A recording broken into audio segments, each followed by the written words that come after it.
So in the last class, we completed 6 theories. We did not complete the unit 6, we have 6 more theories.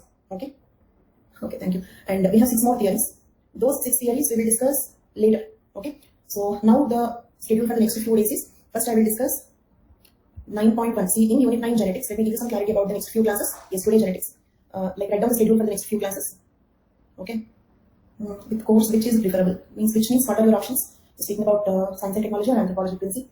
Okay, see, first in unit 9, we started with 9.3, right? We started with 9.3. Good afternoon, hello. Then after 9.3 we discussed 9.4. Okay, then after 9.4 we discussed 9.2. This is Mendelian genetics, this is population genetics, this is chromosomal aberrations, right? 9.4, 9.3, 9.2. Now I'm starting with 9.1. Then I will discuss 9.6. Then after that 9.5. Then 9.7. Then 9.8. So we will be completing genetics at a stretch. We'll complete unit 9. So this may take around 12 days, I think. It will take 12 days, I think. Then I will start unit 10. So the unit 10 will take around 3 days, I believe. So for the next 15 days, it is physical anthropology. It's almost 67 classes starting from type. Saurabh, then I must have missed only the theories. Luckily today is not a continuation of theories, so you can continue from today. Okay, and take care. Get well soon. So no physical you have in physical you have still 11, 12, and 1. Okay, physical anthropology units are 1, 9, 10, 11, 12, right? So with that we will be completing 9 and 10. That's all. They still have unit 11, unit 12, unit 1. Okay, those units are still pending. So this is our schedule for the next few days. Write down if you want 9.1, then 9.6, then 9.5, then 9.7, then 9.8. This is the lengthiest unit we have. Now unit 1 is very big, as big as unit 9. Unit 1 and unit 9 are very large units. It will take a lot of time. So unit 11 and 12 are small. Okay, why? Because 9.1 to 9.8, that is like 8 units. Single unit 1 is also 9.1 to 9.8. That one single unit is equal to 8 units. And not only in the length, in the contribution also they are like that. Okay, means you will get 8 times more questions from unit 9 and unit 1. Most of the physical anthropology questions are from that. Okay. Then, for example, in unit 1, over a span of 5 years, in unit 3, if you have 5 questions, in unit 9, you will have 50 questions, right? Over a span of 5 years, previous questions if you take. In unit 3, you will have 5 questions, and we will be completing in 2 days. In unit 9, you will have 50 questions, and we will be completing in 20 days. Okay? So the number of days we are spending with each unit is proportional to the contribution, weightage in the exam. Okay? So unit 1 and unit 9 are very lengthy units, and unit 6 is also very lengthy. So these unit 2 was lengthy. So remaining all units are small units, 2-3 days. So now the order is 9.1, 9.6, 9.5, then 9.7, 9.8, then unit 10. Then after that again we will start theories. Okay, then we will complete the theories. Okay, then we will start like unit 8. It goes like that. Got it? So can you proceed with 9.1? 9.2 to 9.4 completed already. So Pratyush Rai, I think you must have missed those classes. 9.4, 9.3, 9.2 already completed. And you have to watch those classes. Okay, you have to watch those classes to understand these classes. Pratyush, okay, go through the schedule and quickly complete 9.4, 9.2, 9.3. You have written names, then it's okay, you may be understanding the quiz. Okay, have you taken any coaching previously, Pratyush? Okay, so is this course useful for you? Thank you. Fine. So now let us proceed with 9.1, that is human genetics. 9.1 is human genetics, methods and applications, right? So, in that, first we are going to discuss methods for study of genetic principles in man-family study. Okay, methods for study of genetic principles in man-family study, right? That is known as, in the syllabus it is given like this. This is what is given in the syllabus. The word pedigree analysis I think is not used in the syllabus, but the word pedigree means family tree. Okay, so man-family study is equal to pedigree analysis. Got it? Man-family study is equal to pedigree analysis. Can we proceed? So this is what we are discussing. Then, okay. Now let us see pedigree analysis. See, when it comes to human genetics, controlled mating experiments are not possible. Do I think take down these points all of you? Take down a few points. Human genetics. Okay. Under that, first write down controlled mating experiments. Controlled mating experiments are not possible in humans. Controlled mating experiments are not possible in humans. Right? Write down this as a statement. Then what do you mean by controlled mating experiments? Okay, what do you mean by controlled mating experiments?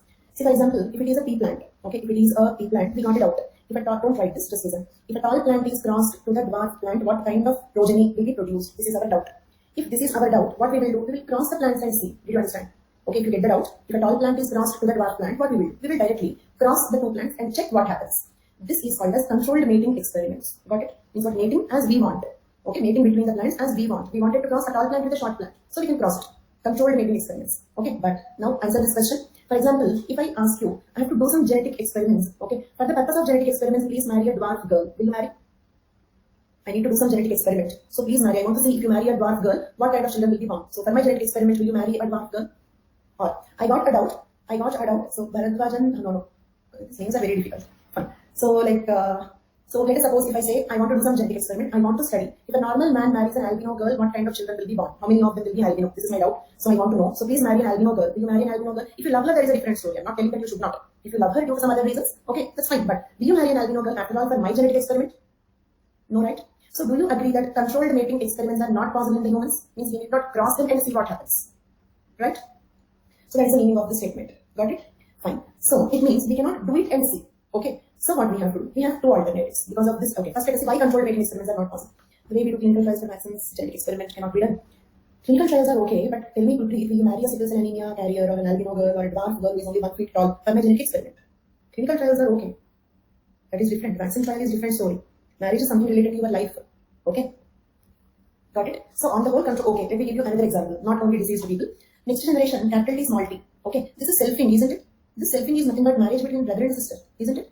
In the monohybrid cross, to get the F2 generation, what we are doing is marrying between, that is mating cross between brothers and sisters.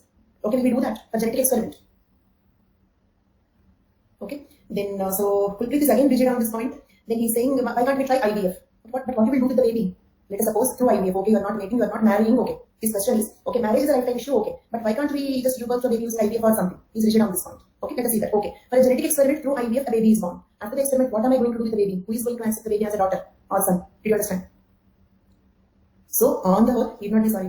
So on the whole, the point is, okay, the controlled mating experiments are not possible in the humans. Like it be, sometimes they will be brother and sister, sometimes like it's maybe you have to marry a person whom you don't like. Okay, so as simple as that, to as complex as marrying a brother and sister. So on the whole, okay, controlled mating experiments are not possible. Why not possible? Okay, now write down why not possible. Why not possible? Don't write in this format. Okay, you have to write it in form of a paragraph that you can write down your own. I'm just giving you the points. Okay, so why not possible? Due to first one, ethical reasons. Okay, then due to social reasons like incest taboo. Okay, or marriage rules, isn't it? Like endogamy, exogamy, proscriptive, prescriptive, all these things. We have so many marriage rules. Okay, experimental will not take care principle. Okay, for example, if I want to, after all, to do a genetic experiment, I don't want to do a sickle cell anemia carrier. Okay, in my family, no, not possible. Okay, so for social reasons. Third one, for biological reasons also. Is it here? What are the biological reasons? Long generation gap, generation time. Okay, in humans it is considered as 30 years, average 30 years. Why 30 years? Let us suppose today, if a baby is born, okay, just one baby will not reproduce immediately. So let us suppose when this baby is 27, 28 year old, they will get married. Say they want to spend some 2 years time personally. So by the age of 30, if they reproduce, means by the time the next generation become, how many years it took? 30 years. Okay, after you are born, your next generation will be born on an average 30 years later. So the generation time in humans is considered 30 years. So if we have to do a monohybrid cross, the simplest genetic experiment monohybrid cross in the human beings, we need to wait for 60 years. Agreed? We need to wait for 60 years because to get second F2 generation. Okay. So by the time the results comes, the geneticist himself will die. Okay. Geneticist to take care of the baby, he will not be available first of all. Okay. So for these reasons, the controlled mating experiments are not possible due to ethical, social, biological reasons. Got it? Fine. Then what is the solution? Okay. Then what is this? Okay, we cannot do controlled mating experiments. Then how to study the humans? How to study the human genetics? There are two solutions. One is predicting future. Okay, then how to predict the future? Using Hardy-Weinberg formulae. Agreed? For example, I want to know the probability of a carrier for sickle cell anemia. Then we can use 2p2 equation. 2p2 is the carrier frequency. Okay, first of all, we need to calculate p-value. Say for example, for sickle cell anemia, p may be 9.9. Okay, or 0.99, I need to say. P may be 0.99. Q may be 0.01. Okay, you know the reason? Because this is the reason why sickle cell anemia patients are less frequent. Are most of us normal or sickle cell anemia patients? And do we have 25% sickle cell anemia patients in our population? No. Okay. Hardly we see, like, for example, in my personal circle, I have not seen a sickle cell anemia patient at all. Isn't it? So they are very rare. Why they are rare? Because if P is equal to 0.5, Q is equal to 0.5, then Q square will be 25%, isn't it? Q square will be 25%. Okay. So why they are not 25%? Because P value is very high, Q value is very less. Okay. So first we have to calculate P value, then we have to calculate Q value. Using that, if you calculate 2p2, you will get the carrier frequency. Then if the carrier frequency is, let us suppose in a family, there is sickle cell anemia in the family history. Okay, maybe like his grandfather, okay, was a carrier for sickle cell anemia. Okay, or the elder brother of your mother or father must have died due to sickle cell anemia when they were born, right? Some family history. So there is a chance that he can be a carrier. There is a chance that he can be a carrier. But if one carrier marries another carrier, if one carrier marries another carrier, then there is 25% probability that they can give birth to a sickle cell anemia baby, isn't it? Okay. So because he is having a family history of sickle cell anemia, there is a chance that he can be a carrier. So let us suppose he wanted to marry his cross cousin. Okay. He wanted to marry his cross cousin. Is it risky or not? Because there is a higher chance that she can also be a carrier. In that case, we can calculate P value, Q value and 2PQ value. If 2PQ value is very, very less, then we can say that it's okay, you can take the risk. Is it clear? If 2PQ value is very high, then we say it's better don't go for this marriage. Did you understand? Okay, so can we use Hardy-Weinberg equations to predict the possibility of getting a deceased child in a particular marriage? So write like this. What is the solution for this? It means how to study human genetics. If controlled weighting experiments are not possible, then first solution is predicting the future probability of giving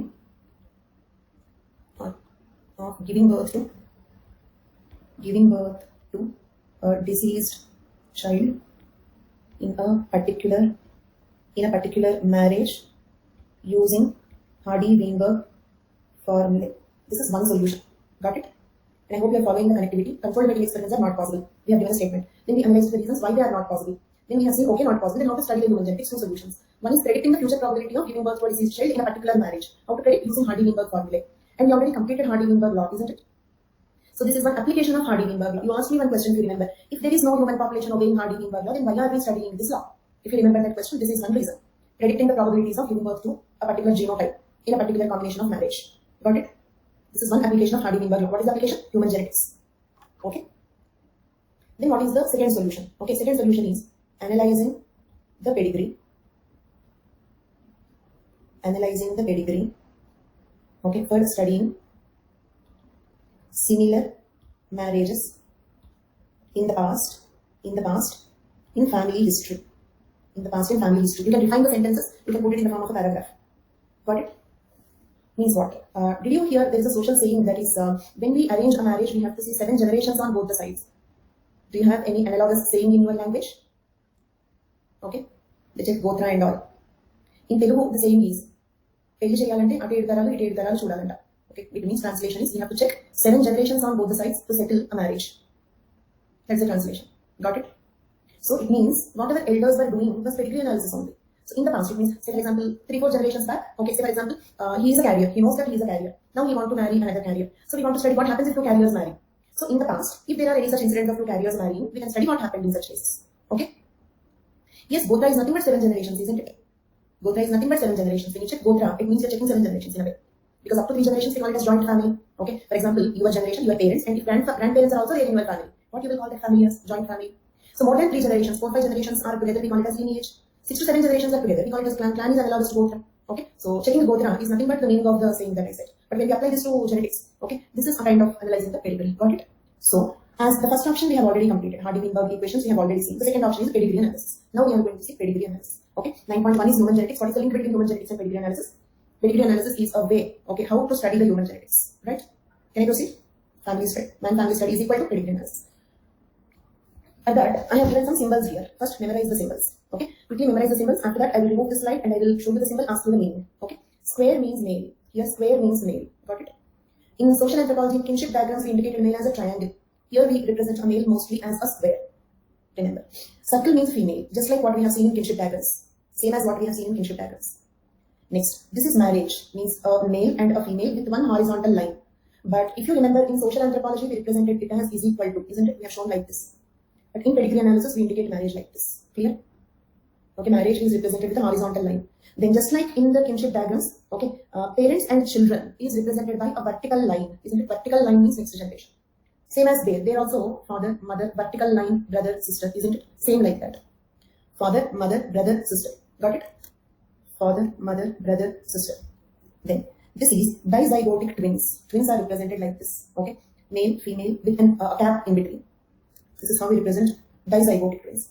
But dizygotic twins can be like this also, isn't it? Or like this also. Do you remember? Dizygotic twins can be either 2 males or 2 females or a male and a female. Very good. Okay. Then we represent monozygotic twins like this. Okay, means a square, monozygotic. But this is a wrong diagram. Okay, this I have taken from somewhere. This is a wrong diagram. Tell me what is the mistake in this? Monozygotic twins should belong to, they will belong to, not horizontal line. They belong to the same gender. No, that is okay. Actually, this is, look at here. Identical twins should be represented like this. Because this is not horizontal line. They are connected by 3 lines, like a triangle. This is okay. This is not marriage. This is not this is not marriage. This is not horizontal line. Got my point? This is correct. Or if I show like this, okay, 2 females, 1, 2, 3. This is not horizontal line. This is correct, but this is wrong. What is the mistake in this? Identical twins belong to the same sex. And here this is not kind of horizontal line. This is a different symbol. This is correct, for example. 1, 2, 3. This is correct. This is how we show the identical twins. Fine. This is sex unspecified, kind of transgender. Sex unspecified. Either transgender or we don't know the sex. We don't know the sex of the baby. Sex unspecified. Then like 4, 3, it means like, say, for example, when there are many children, we number them 1, 2 to indicate who is elder, isn't it? For example, if you take like this, a father, a mother, then they had 1, 2, 3, 4. Okay, how to show them? 1, 2, 3, 4. We number them. To say who is eldest, who is youngest, like that. 1, 2, 3, 4 means like that. Then square or a circle which is shaded, if you completely shade it black color, did you notice? This one means that affected individuals, or you can also say they are diseased. For example, smallest, sickle cell anemia, or small h, hemophilia, or small a, albinism. I hope you remember these diseases. In albinism, which pigment will be absent? In albinism, which melanin pigment? Very good. Okay. So sickle cell anemia is a hemoglobin defect. Hemophilia is blood clotting factors not produced. Okay. Now, see, if you observe this one, this is half shaded, isn't it? A circle which is half shaded, or a square which is half shaded. It means they are carriers. They are carriers. Do you remember the word carrier? Let me check your memory quickly. The word carrier, what do you mean by carrier? Do they suffer from the disease? Are they deceased? No, not affected, but they can carry. It means they are heterozygotes, right? Exactly. Okay, they're heterozygotes. Look at here. Heterozygotes for autosomal recessive characters. And do we have carriers for dominant diseases? Do we have carriers for dominant diseases? No, very good. Because dominant diseases, for example, if you take a dominant disease, capital A is also deceased. Capital A, small a also deceased. One of you said die, but that is not compulsory. They need not die. Okay, they need not be lethal. Chandni and another student also said, okay, Kulpreet is saying either diseased or die. That is correct. Okay, either they are deceased basically. Okay, with the disease they may die. So only small a people will be normal, isn't it? So there are no carriers because dominant allele will express both in homozygous and in heterozygous conditions, isn't it? Okay, so no carriers in the dominant. But recessive, okay, for example, capital S normal. Capital small is also normal or carrier. They look normal but carrier. Small is diseased. Okay, reason is in the heterozygotes, the dominant allele will express, the recessive allele will not express. So they will not suffer from the disease, but they will carry the disease allele. Okay, so incomplete dominance, yes, that is there. Okay, leave it. Then now, if you draw like this half shaded, then in that case, it means they are carriers. Heterozygotes are carriers for autosomal diseases, autosomal recessive diseases. Got it? Okay, then if you put a circle with a dot in between, this one, okay, this one, a circle with a dot in between, they are carriers for sex-linked characters, sex-linked recessive. Got it? Sex-linked recessive. Autosomal recessive, half shaded. Sex-linked recessive with a dot. Ananya is asking a good question. Then why a square with a dot is not indicated here? Okay, reason is, let us suppose if you take X chromosome, females are XX, males are XY. Do you remember? Males are hemizygous for sex-linked characters, both X and Y. Okay, but carriers are heterozygous. Heterozygous means what? The capital A, small a.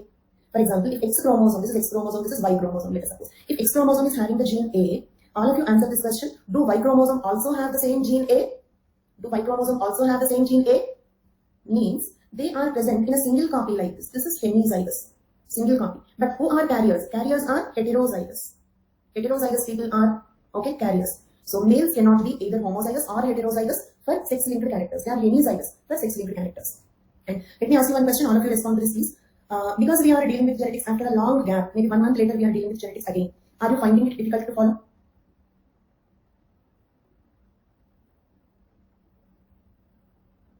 I will repeat first, answer my question. Okay. So most of you are not feeling it difficult. 3 people said a bit difficult. So did you revise at least the basics once? Those who felt a little bit difficult. But I will explain. So revise it once. My point is, let us suppose if you really do not remember for 1 month, then how can you remain? Okay, how can you remember? Okay, after 1 year, do you understand? If you forget 9.4, 9.3, 9.2, after 1 month, then it means, okay, you cannot remember for 1 year.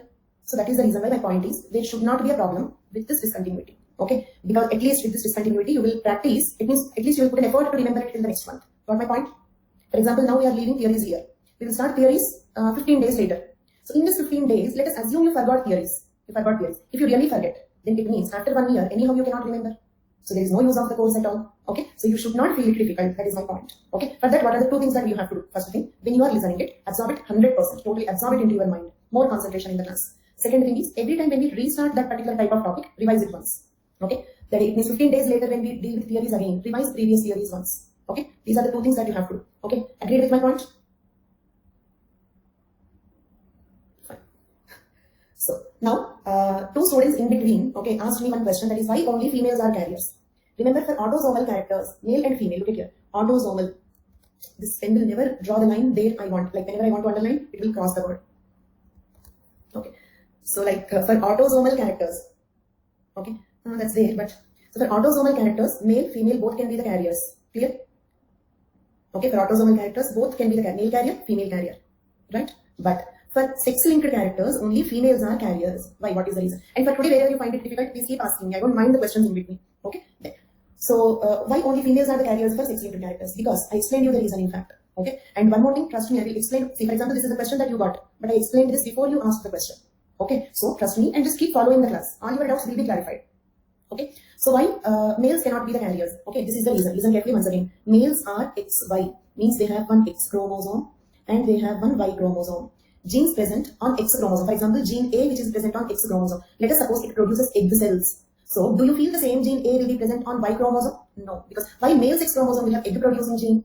So, genes present on X and Y are different. That is the reason why genes present on X and Y, okay, genes on X and Y chromosomes, that is sex chromosomes, in males are hemizygous. Hemizygous means what? Present in only one copy, single copy. Got it? Okay. But who are carriers? Carriers are heterozygotes, isn't it? Carriers are heterozygotes. Means what? For example, if you observe like this is chromosome number 5, autosomes. Autosomes. Here if you have a gene A, here also you will have the same gene A. So they are in heterozygous condition. Okay. Or let us suppose if you have gene B here, this is called as homozygous condition, isn't it? Homozygotes or heterozygotes will have 2 copies, capital A, small a, capital B, two copies. But genes present on either X or Y will be present in a single copy. So we call them as hemizygous. Hemi means only half. Okay, normally 2 copies, but they have only 1 copy. So they are called hemizygous. So they cannot be carriers. But if you take females, females are XX, isn't it? Females are XX. So if they have gene A here, they will have gene A here also. So they can be heterozygous. They are called carriers. Did you understand? So for autosomal characters, male and female carriers both are possible. But for sex-linked characters, always only females are carriers. Male cannot be a carrier for sex-linked characters. Understood the statement? All of you? Males cannot be carriers. Okay, I'll put it in the form of a question. Okay, which sex can be a carrier? For which sex can be a carrier for autosomal characters? Everybody please. Which sex can be a carrier for autosomal characters? I hope all of you have responded. And again, I'm reminding you our rule of the course is, okay, you will respond to all my questions. If you keep that rule, then you will listen without deviations because you have to respond. Okay. See, this is something like in the language chapter, we have seen one point, right? The woman will end most of the sentences with a question at the end, which I do always. Okay, I'm proving that theory always. Same way, did you notice if you have any friends who are girls or your sisters or your mother, they will in between keep checking whether you are listening or not, right? In between, they check whether you are really listening or not. Again, that is also something that I am doing. Okay, so come back to this, and for this one, for sex-linked characters, okay, particularly X-linked characters, who can be the carriers? Only female. That is the reason why for autosomal characters, these are the carriers. Okay, this one is carrier for sex-linked characters. Next symbol. Okay, if I draw a square or a circle and cancel that means death. Square or circle that is cancelled, that means death. And if I put like this and like this, or like this and like this means abortion or stillbirth. Okay, this is abortion or stillbirth. Got it? If the baby is aborted, this is the symbol. And I will give you all the symbols and I'll ask you the meanings. So I hope you are remembering. Abortion of baby. Abortion comes only in that one concept. Abortion is terminating the pregnancy. Okay, whatever it is, abortion, this is the symbol. Not shaded. Shaded means deceased, no? Shaded means deceased. Cancelled means dead. Okay? Abortion. Abortion or, that is not off. This is an image I have taken, so there are some mistakes in this. Abortion. Just remember abortion, that's all. Okay, ignore all these things. Just remember abortion. Anything, abortion is represented like this. Next one, this is how in general we draw the pedigrees. In general, this is how we draw the pedigrees. And last one, the is equal to symbol. In social anthropology, we represent marriage means is equal to. But here, this is equal to symbol means consanguineous marriage. Okay, this is normal marriage, I mean to say. This is normal marriage. Okay, marriage. This is consanguineous marriage. Okay. Marriage among blood relatives. You don't have a word blood marriage. Okay. Marriage among blood relatives or this one, consanguineous marriage. Okay. Next, proband. This is one thing we distinguish between. Proband is a person who is subjected to genetic counseling. Okay. For example, if you go for genetic counseling, then you are called proband. And what do you mean by genetic counseling? Do you remember, like, we have to like predict the future using Hardy-Weinberg equations or analyze the pedigrees? Who will do all that? Genetic counselor. Clear? Genetic counselor. So the patient, not patient, patient word is wrong, so we use the word proband. The person who receives counseling, who approaches the genetic counselor, is called proband. People don't do that in India. We check what we have to check, we don't check. What we need not check, we strongly check it. Okay. So what we have to check during the marriage, some pedigree analysis or HIV test or blood group testing. This is what we have to check during the marriage. But we check only horoscope, such things.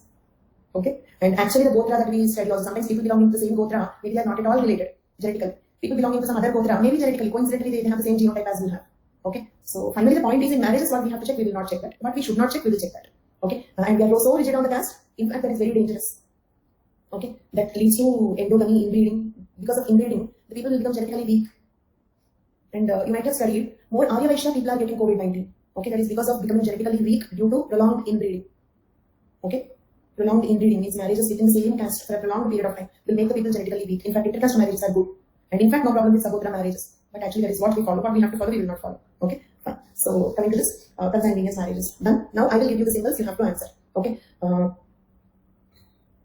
will not ask you all the symbols. Okay. Wherever I feel that you get confused, I will ask them.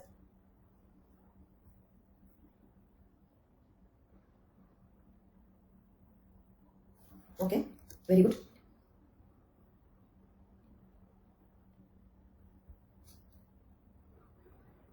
Very good. Then consanguineous marriage.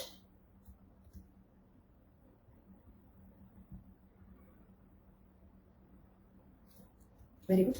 Okay. Then abortion or so okay, for this, remember either abortion or stillbirth. Stillbirth means what? Born dead. A dead baby is born. Maybe during the birth, the baby is born. Stillbirth. Okay.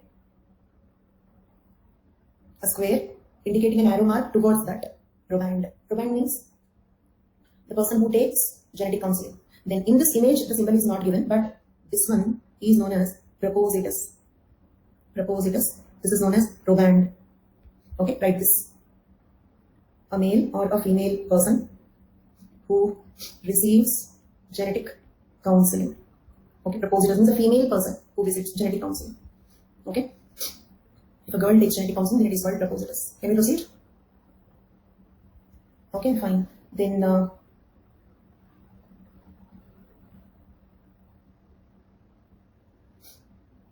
carriers. For what? Carriers for what? Type of diseases. Very good. Very good. And can we have carriers for dominant diseases? Let it be autosomal dominant, sex-linked dominant. For any dominant diseases, can we have carriers? No. Very good. Then this is carriers for what type of diseases? Female carrier. Female carrier, okay, for what type of diseases? Because this is also female carrier only. This is also female carrier. This is also female carrier. So this female carrier is for, we can say X-linked characters, because what allosomes will be there in the females? X only, females are XX. For X-linked characters. Very good. Okay. Square or circle cancelled. Death. Then square or circle completely shaded. Completely shaded. Deceased. Okay. So that's all. Then remaining symbols are very simple. Now let us see. We have 5 types of diseases usually. Okay. First one is 5 types of diseases. First one, autosomal dominant. Autosomal dominant. Isn't it clear? It means, let us suppose chromosome number 2, chromosome number 2. Capital A, small a. If this capital A caused disease, do you understand? Means lethal genes we have already completed. Autosomal dominant lethals, right? Autosomal because the gene is present on autosomes. Autosomal because the gene is present on autosomes. Okay. Dominant because the dominant allele is causing the disease. Huntington's disease. Yes, exactly. Okay. Then second one is autosomal recessive diseases, isn't it? Autosomal recessive diseases. Okay. Means same on the autosomes, but if small a causes the disease. Example, albinism, sickle cell anemia, not hemophilia. Because hemophilia is X-linked recessive. Recessive, right? but that is not on autosomes. The gene responsible for hemophilia is present on X chromosome. Sickle cell anemia and albinism are examples for it. Okay. Then third type of disease, X-linked. X-linked means what? See, if the gene is present on X chromosome, okay, say capital A, small a. If the gene is present on X chromosome, then it is called X-linked dominant. Okay. Capital A present on, and I'll give you the examples later. First, let me just explain what is what. X-linked dominant means what? A dominant allele present on X chromosome causes the disease. Then fourth one is X-linked recessive. X-linked recessive means this one causes the disease. A recessive allele present on the X chromosome causes the disease. Are you following? If a dominant allele present on X chromosome causes the disease, X-linked dominant. If a recessive allele present on X chromosome causes the disease, then it is called X-linked recessive. Fifth type, Y-linked. Y-linked, that's all. Okay, not dominant and recessive. Why? Because, look at here. The Y chromosome, X and Y, okay, there will be only a single copy. So we cannot say whether it is dominant or recessive, isn't it? Hemizygous. Dominant means what? Let's see. In the heterozygous, where there are two alleles, this will dominate this, so we call it as dominant. But see, for example, if you have somebody else, then you will dominate them. If there is nobody else, but alone, whom you will dominate? Do you understand? So dominant recessive words are not applicable because dominant recessive comes in relation. Okay? No, X cannot dominate Y. Okay? Because this dominant allele, recessive allele is a relation between two alleles of the same gene, isn't it? On X chromosome, you will have some other allele. Some other gene will be there. Because alleles, do you remember, they should present on same locus at homologous chromosomes. But X and Y are heterologous chromosomes. Do you remember that word? So if there is a gene here that is not its allele, okay, if there is some gene at X chromosome here that is not its allele, because alleles are defined as they occupy the same locus but at homologous chromosomes, but they are heterologous chromosomes. Okay, so genes on Y chromosome, they do not have alleles. They are present in a single copy. When there is a single copy, actually dominant allele, if you remember the definition, what is dominant allele? The allele that expresses heterozygous condition. But actually there is no heterozygous condition at all. So there is no question of dominant recessive. So simply Y-linked diseases. Means any gene which is present on Y chromosome causes the disease. Then they are called Y-linked diseases. Got it? Autosomal dominant, autosomal recessive. I will give examples. I will surely give examples, but not now. Okay, it means the story is not completed. We have to discuss each one after the other. Did you understand? This is just a classifying. Now we will discuss what is autosomal dominant. Then we will discuss what is autosomal recessive. Okay? So can I proceed? So autosomal dominant, autosomal recessive, X-linked dominant, X-linked recessive, and Y-linked diseases. First we are discussing autosomal dominant diseases. Okay? Autosomal dominant pedigree. Autosomal dominant pedigree means what? A pedigree having autosomal dominant disease, isn't it? A family having autosomal dominant disease in the family history. Got it? A family having autosomal dominant disease in the family history. For example, did you hear in the royal family, in the British royal family, there is hemophilia? Did you hear about it? Like that. A family having a family history of autosomal dominant. So first we are discussing autosomal dominant pedigree. I said we will discuss them one after the other. Okay? So now let us first discuss about autosomal dominant. Dominant conditions are expressed in individuals who have just one copy of the mutant allele. Is it clear? One copy sufficient? Means what? Capital A is also deceased. Capital A small a is also deceased. One copy is enough for the gene to express. Clear? Then, the pedigree given below illustrates the transmission of autosomal dominant trait. This is the pedigree. Pedigree given below, this is the pedigree, but we will come to that later. Let us see certain characteristics. First one, there is no skipping of generations. There is no skipping of generations. Okay? Means what? Skipping of generations means what? Okay, let me just show that. Let us suppose in one generation, first generation. Okay? Do they have disease in the first generation? Are they diseased? All of you? Very good. They are diseased. Why? Because it is dominant. Dominant allele will express in heterozygous condition also. So in this generation, the disease is present. Possible? Okay. Then, if they both marry, then the possible children are capital A, capital A, capital A, small a, capital A, small a, small a, small a. Is there a disease in the second generation also? Yes. It means there is no skipping of generations. No skipping of generations. Agreed? Princey said not sure. Why Princey? Why not sure? Maybe a point is correct. There is a point here. I wanted you to get that out. But I said generation. It means do they have disease in the generation? Means need not everybody have it. Do they have disease in the next generation? Yes. By the way, skipping means what? Skipping means, for example, I skipped a meal. Means what? I ate breakfast, I ate dinner, but I skipped a meal in between. Means missing one thing in between. Or when you play skipping. Why that is called skipping? Because you skip one leg.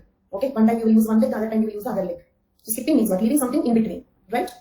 It is what is skipping. Skipping of generations. Okay? Look at the sentence. Skipping of generations. Is there a skipping of generations? Means in this generation, do you have the disease? Yes. So no skipping of generations. Agreed? No skipping of generations. Agreed? Means no skipping of generations means what? Okay.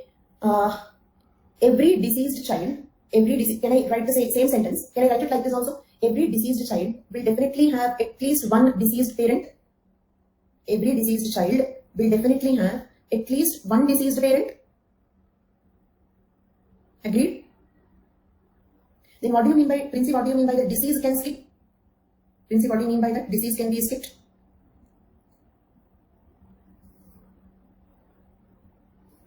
In second generation, okay? Now listen one point. For example, I ate my breakfast. After that, I never had food at all in my life. Do we call it as skipping? Do we call it as skipping?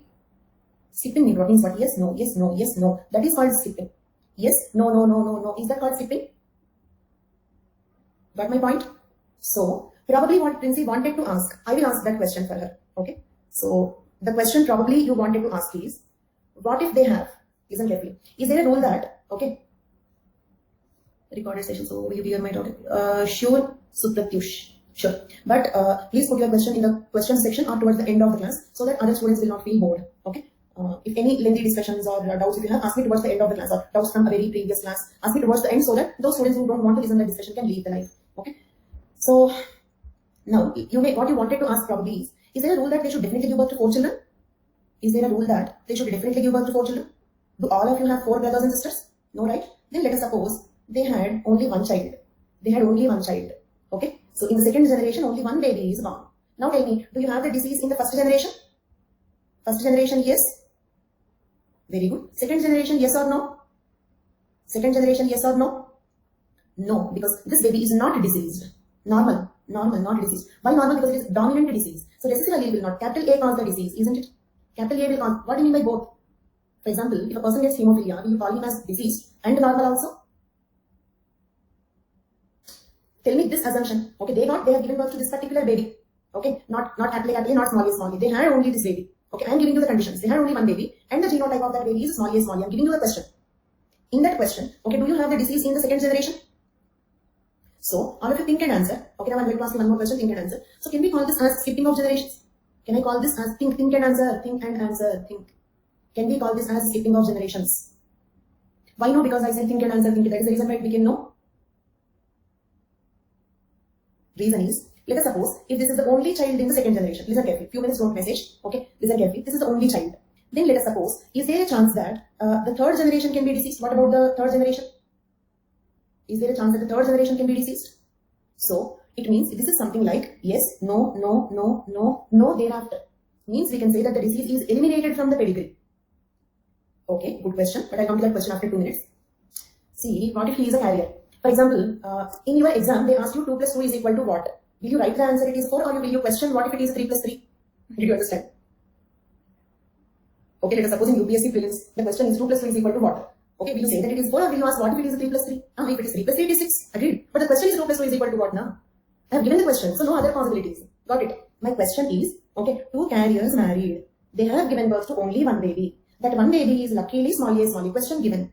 In this condition, okay, here disease is present, here disease is absent. So, can we call it as skipping of generations? Yes or no? That's all. Can we call it as skipping of generations? No, we cannot call it as skipping of generations. Reason is, skipping means yes, no, yes, no. It means first generation, deceased people are there. Second generation, not deceased. Third generation, deceased. Fourth generation, not deceased. Fifth generation, deceased. This is called skipping. Skipping means leaving one generation in between. Is it clear? In this condition, we say the disease is eliminated because if this person is normal, isn't it? Here deceased, they are normal. If he is normal, his children also will be normal. His children also will be normal. Okay, so it means disease, normal. It means the disease is eliminated from the pedigree, but we don't call it as skipping. Okay, then one student asked me one question. Okay, is it clear till now? I'll come to that question, but is it clear till now? Okay, then one student asked me one question. Okay, I think it will be. The question is, what if he married, okay, capital A? What if he married capital A? Okay, means I am giving you the possibilities to tell me the answer. Don't ask other possibilities, right? So, in this condition, what will be the child? No luck. Definitely all are capital A, small a, isn't it? Deceased. So, now look at here. Deceased, normal, deceased. Then can I call this as skipping of generations? Think and answer, think and answer. Think and answer means answer will change. But no is the correct answer. This is not called as skipping of generations. Then why? Why? Exactly. Sharon gave the correct answer. Not from the same pedigree, right? Okay, look at Sharon's answer. Not from, this is coming from other pedigree. This is coming from other pedigree. It can come from other pedigree. With respect to this pedigree, skipping is not possible. Agreed? She is coming from some other pedigree. So for autosomal dominant diseases, either continuously or these are two possibilities. Look at here. Capital A, small a, married, capital A, small a. Then one student was asking me previously, why can't the child be capital A, small a? Can be. Then it means diseased, diseased. Then also no skipping. Do you understand?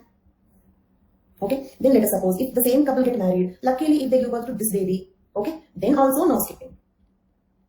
Why no skipping? This is called elimination. Luckily the disease got eliminated from the pedigree. Okay. But yes, the point is correct. The disease can come back to this pedigree from the members of the other pedigree. Yes. Okay. But that is the reason why husbands or wives can again bring the diseases into this pedigree. Got it? So if it is coming from another family, a person coming from the other family can bring the disease back into this pedigree. But with respect to that pedigree, this is not skipping of generations. If there is a disease after two, that will not be possible, Anuja. Okay. Either it will be skipping or elimination. Okay. Got it?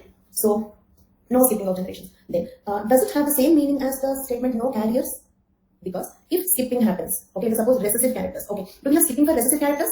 Yes. Reason is, let us suppose capital A, married, small a. Okay, in this generation we have disease. Okay, this is autosomal recessive. Okay, I hope you are getting my point. Autosomal recessive. Then these two married, deceased. Next generation carriers. Carriers, right? Carriers means normal. Okay, means no disease. No disease. Okay, but if they marry, okay, if these carriers marry, okay, then it means, okay, whoever might be the next person. Let us suppose if the next person is capital A, small a. Then in the next generation, there is 25% chance that the person will be deceased again. So deceased, normal, deceased. Can we call this as skipping? Skipping. Because a member of this pedigree is carrying. Is it clear? Maybe other person is also contributing. But, okay, a member of this pedigree is carrying. Okay, I will repeat. We are discussing autosomal recessive now. Okay, Ramnarayan, for autosomal recessive, capital A, normal or deceased? Quickly, first. Capital A, normal or deceased? Ramnarayan, normal. See, when I ask capital A is normal or deceased, means you are saying small a is diseased. Is it diseased? Autosomal recessive. Autosomal recessive. See, autosomal recessive means what? Autosomal recessive disease means recessive allele cause disease. Then we call it as recessive disease. Clear? When do we call it as an autosomal recessive disease? If the recessive allele is causing the disease. If the dominant allele causes the disease, we call it as dominant disease. If recessive allele causes the disease, we call it as recessive disease. First remember this, all of you. So, for autosomal for autosomal recessive disease, okay, for autosomal recessive disease, I have written it, okay, and okay, even encircling also this one. Recessive disease. Is capital A normal or diseased? Small a normal or diseased? Diseased. So, in the first generation, we have disease. Got it? Then, what will be the genotype of all their children? All their children will be? Very good.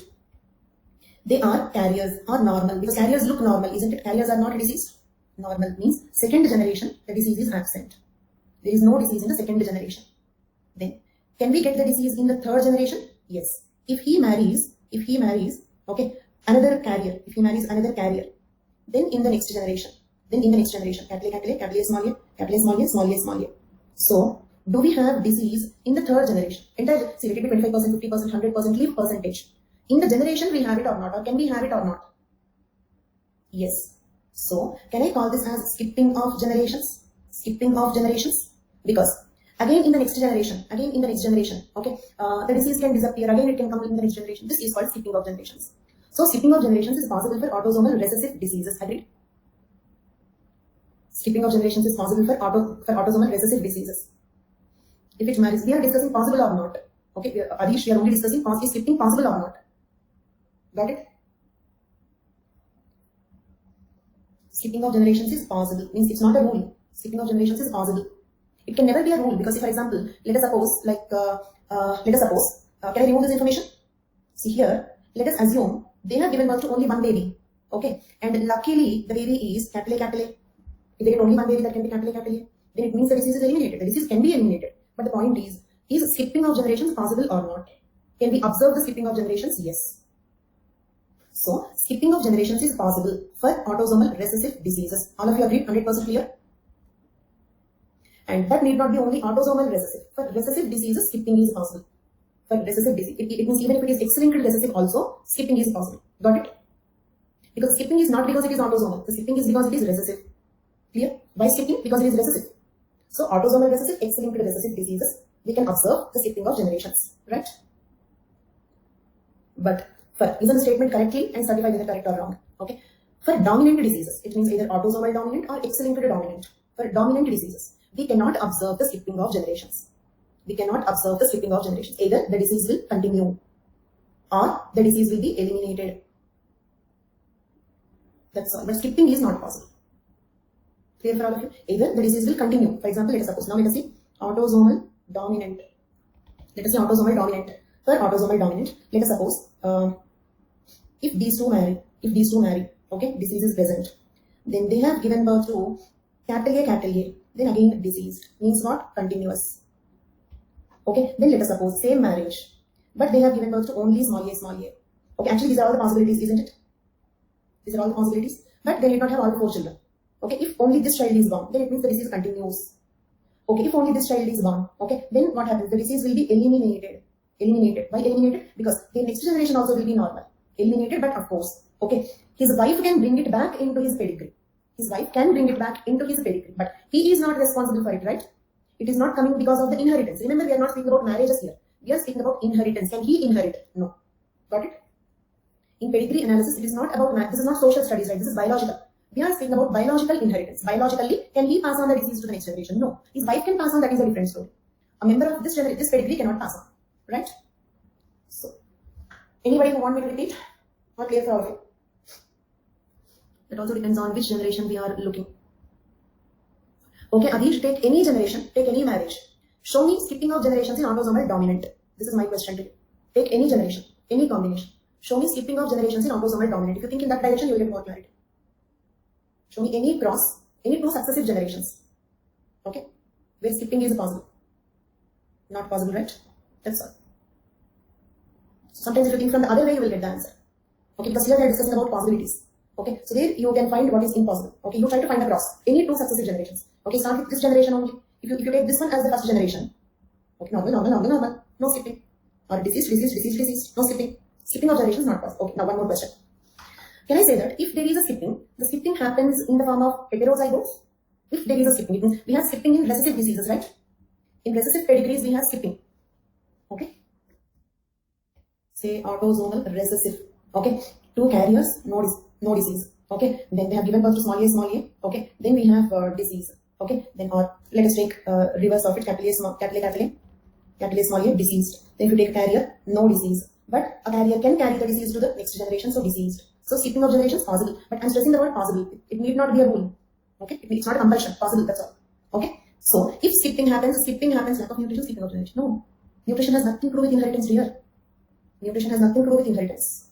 Okay? Inheritance depends on genes, genotypes. Okay? Because this is not vitamin deficiency diseases. We are not speaking about some scurvy, night blindness. No. We are dealing about genetic diseases. Okay? No. So, now quickly fast. If the skipping happens, the skipping is happening in the form of carriers, agreed? If the skipping happens in the form of carriers. Right? Because if they are not carriers, let us suppose, if they are capital A, then this is not skipping, right? So if at all the skipping happens in the form of carriers. So, no skipping of generations, no carriers. These 2 statements have the same meaning, agreed? No skipping of generations means no carriers. So are these 2 points clear for all of you? And another statement, every deceased individual will definitely have at least 1 deceased parent, agreed? Means when both the parents are normal, okay, they cannot get a deceased child. Because this is autosomal dominant, isn't it? So capital A is causing the disease. So if 2 capital A people marry, okay, if 2 capital or any, okay, 2 heterozygotes whoever marry, okay, then the child will be capital A, right? Every deceased child will definitely have. So what is this no disease? No disease in which case? Probably you are getting confused. We are comparing between autosomal dominant and autosomal recessive. At this moment, we are discussing about dominant. Got it? See, if it is dominant disease, capital A causes the disease. When both parents are normal, the child is also normal. Here, normal are these 2, isn't it? This is normal. For autosomal dominant, normal means small a. Saurabh, is that clear? Saurabh, for autosomal dominant, these are normal. Okay? When they both are normal, the child is also normal. So a normal child will have normal parents. It doesn't come under dominant disease. It comes under dominant disease only. This is dominant disease only, but they are normal for the dominant disease. Got it? For autosomal dominant disease also, you will have both alleles. But this makes the person normal, this makes the person deceased. Got it?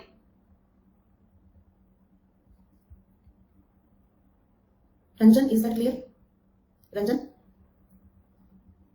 Okay, for dominant diseases also, see for example, this is dominant disease. Okay, I'll show you here some dominant disease. You will have both alleles, but this causes, okay, let me give you the comparison. Dominant disease, recessive disease. Here also you will have capital A small a. Here also you will have capital A small a. Okay, but here this is called, you told for small a, for that only I am telling you, Ranjan. Small a is also dominant disease. Small a can be dominant disease. Okay, but they are normal for dominant disease. Got it? Okay, I'm also speaking about that only. It means for dominant disease also you will have two alleles, but here this causes disease, this is normal. Recessive disease also will have two alleles, but here this is normal, this causes disease. Got it? Clear for all of you? So here also all the three genotypes are possible. Okay, genotypes are same. Okay, but dominant disease, right? So this is normal. Normal for what? Normal for dominant disease. Did you understand? Normal for dominant disease. Here also same three genotypes. But these two are called normal, this is called diseased. Did you understand? They both are normal for what? They are normal for recessive disease. Okay? Now clear for all of you? So, every diseased child, every diseased individual will definitely have at least one diseased parent. Okay? Capital A small a parents are carrier for autosomal recessive disease and progeny small a can be diseased. Here parents are normal. But we are speaking about dominant disease here. Rahul, we are speaking about autosomal dominant disease. But you are speaking about autosomal recessive disease. Right? So, for autosomal dominant disease, every diseased individual will definitely have at least one diseased parent. Means what? This statement is not correct for recessive diseases. Right? As Rahul is saying, this statement is not correct for recessive diseases. Now clear?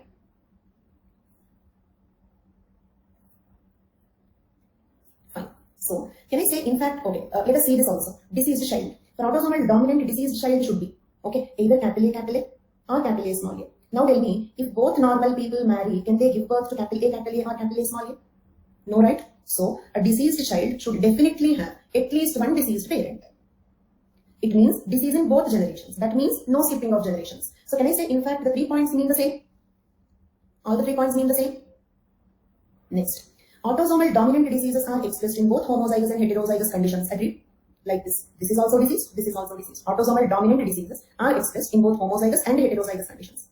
Very good. Next, both sexes have equal chance of inheritance, right? Both sexes have equal chance of inheritance. Okay. I'll ask you one question, listen carefully and answer. Okay.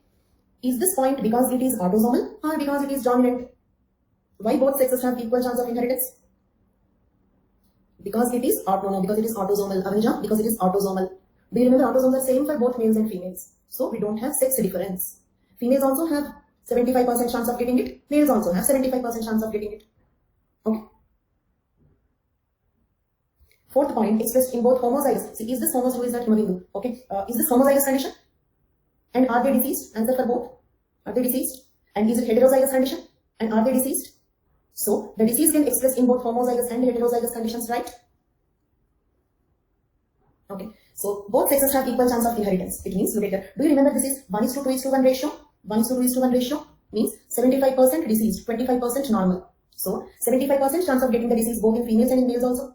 Means a male is also having 75% chance of becoming deceased. A female is also having 75% chance of becoming deceased. Right? No sex difference. Why? Because it is autosomal. So, can I say these first 1, 2, 3, 4 points are because it is dominant. The last point is because it is autosomal. Agreed?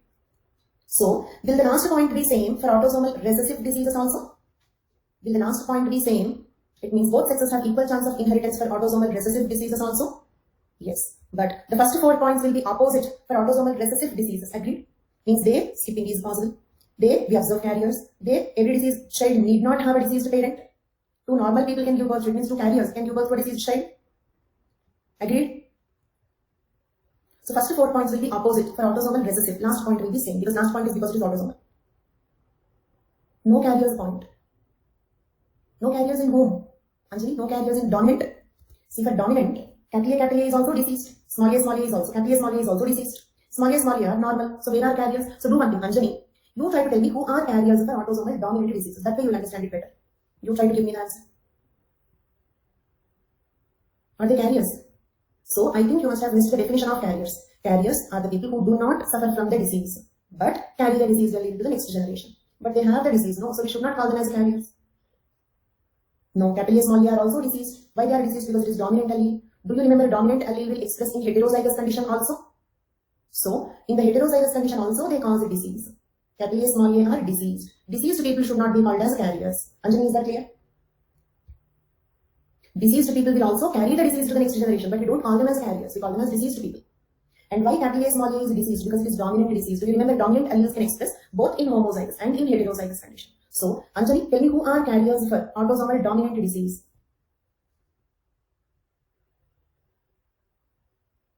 Anjali, who are carriers for autosomal dominant disease?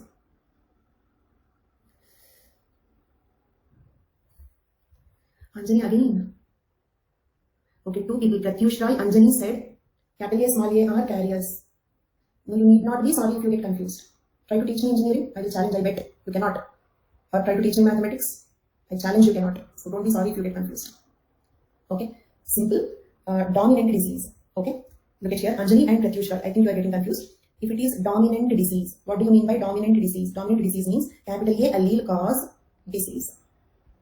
Okay, you told people having disease having no carrier. No, I did not. The sentence is not meaningful. I did not say like that. Okay. Then here, capital A are also deceased. Okay, capital A dominant allele will express. Capital A, small a are also deceased. Right? Small a are normal. Do you both agree with this, Anjali and Pratyush? Because you both said these are carriers, right? Then it means there are no carriers. These two people are deceased. We call them as no carriers. That is what I am saying, right? No carriers for autosomal dominant diseases. Okay?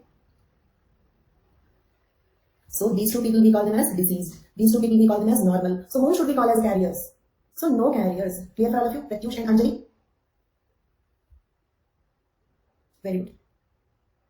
So, are all the 5 points clear? No skipping of generations, no carriers. Every deceased individual will definitely have at least one deceased parent, expressed in both homozygous and heterozygous conditions. Both sexes have equal chance of inheritance. These are the 5 characteristics of autosomal dominant pedigree. Autosomal dominant pedigree means pedigree having autosomal dominant disease. There. Okay. Next point. 6th point.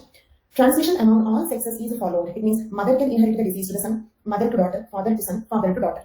Got it? Why? Because it is autosomal. Because autosomal, no sex difference.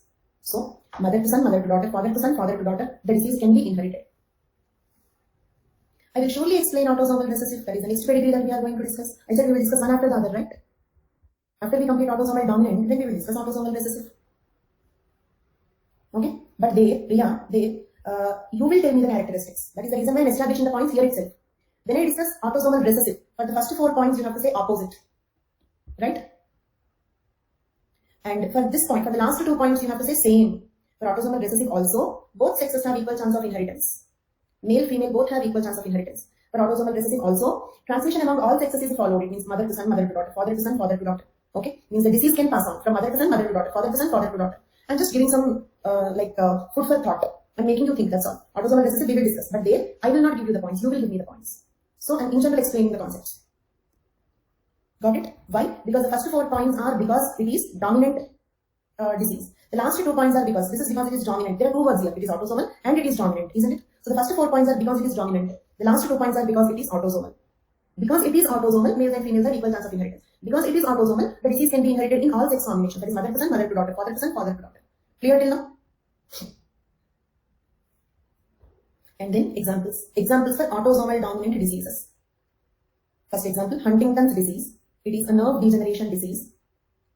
And here nothing to explain. This is something you have to by heart. So I'll proceed a bit fast.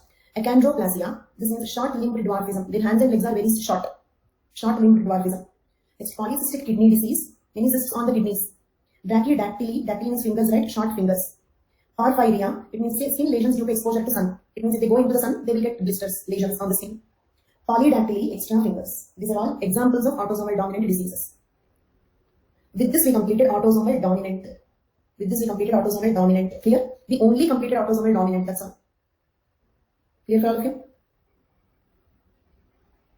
Okay. This one. Okay. Here diseased. This is normal. Okay. You try. Okay. Do one thing. I'll give you homework. Find the genotypes for this. Find the genotypes for this. But actually questions will not be. From this, what is the question possible? They will only ask. Write a note on man family study or pedigree analysis. That's all. They will not ask you write the genotype of this because remember, this is not multiple choice. Okay. From this, the only question they can ask you is write a note on pedigree analysis or human genetics. That's all. So you can very easily write the answers.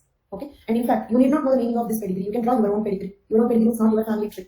You can draw pedigree on your own, I mean to say. That's a better sentence. Okay. Okay, this is a difficult one. I'm changing my homework. Draw a pedigree indicating autosomal dominant disease. Draw on your own. Okay. So that's all for today's class. We will continue. Pedigree analysis is not completed, so don't worry. Doubt session in any particular day. Every day 50% doubts only. Why again special doubt session? You can ask me every time, Supratyush. Today itself for around 15 minutes I spoke with you. Okay. This image is not downloading. Okay. I want to take anthropology as optional. I also going through your course. I have not shared this course yet. Started this course. So if you are new, I will be starting. If you have time, it means if you are writing Bhavish Agarwal, if you are writing the exam in 2022, then better to join the new course. It is starting in the month of June. Okay. But if you are writing the exam in 2021, then quickly complete the recorded classes. Try to complete the course. It will be difficult, but because you don't have an option, you have to do that. Okay. Then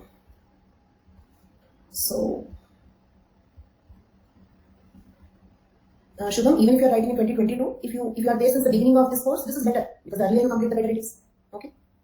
So taking the separate class for doubts is time waste and instantaneously clarifying all your doubts. Okay. Fine. So, and also, say for example, yesterday we completed the theories. Last 15 minutes I asked you, do you have any doubts in all the theories together? So that is one thing I will keep doing. Once one chapter is completed. So if you stop theories and starting genetics, I'll ask you whether you have doubts since beginning. Thank you so much. With my course, my notes is best. You don't need any extra reference. Every point is given in the notes. And the content in the book will be roughly the same as the notes that I am giving you. So don't so eagerly wait for the book also. Thank you so much. Bye-bye.